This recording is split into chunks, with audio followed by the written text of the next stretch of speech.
घडामोड नाशिकमधनं सलग 4 दिवस झालेल्या अवकाळी पावसामुळे नाशिकमध्ये कांद्याचं मोठ्या प्रमाणात नुकसान झालेलं आहे।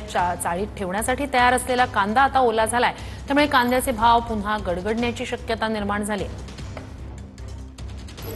नाशिकमध्ये गेल्या 3 ते 4 दिवसांपासून सुरू असलेल्या अवकाळी पावसाचा फटका हा द्राक्षाप्रमाणेच कांद्याला देखील मोठ्या प्रमाणात बसलेला आहे। कांदा जो साठवणुकीसाठी आणि नंतर बाजारात आणण्यासाठी तयार होता, त्या कांद्याचं प्रचंड मोठ्या प्रमाणात नुकसान सध्या जिल्हाभरात झाल्याचं बघायला मिळत आहे। ते काही शेतकरी आहेत, नेमका कसा परिणाम होणार आहे, कारण आता 2-4 दिवसांपासून अवकाळी सुरू आहे, काय नेमकं नुकसान झालं? आमचे कांदे काढणी याच्यामध्ये तयारी होत असतानाच पूर्ण पावसाने नुकसान करून टाकलंय, जेणेकरून चाळीमध्ये साठवता सुद्धा नाही आलेलं शेतकऱ्यांना।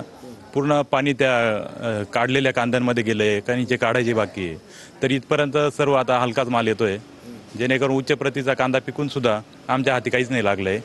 याच्याकडे सरकारनं दखल घ्यावी। सगळ्या आता शेतकऱ्यांना अपेक्षा लागलेल्या उंचावल्या अपेक्षा का जे आता ह्या 4-8 दिवसामध्ये जो पाऊस झाला त्याच्याने फार म्हणजे मालाचे फार नुकसान झालं आहे। त्यामुळे पुढच्या 3 ते 4 दिवसांमध्ये नाशिकमध्ये पुन्हा एकदा कांद्याचे भाव गडगडतील असा एक अंदाज वर्तवला जातोय।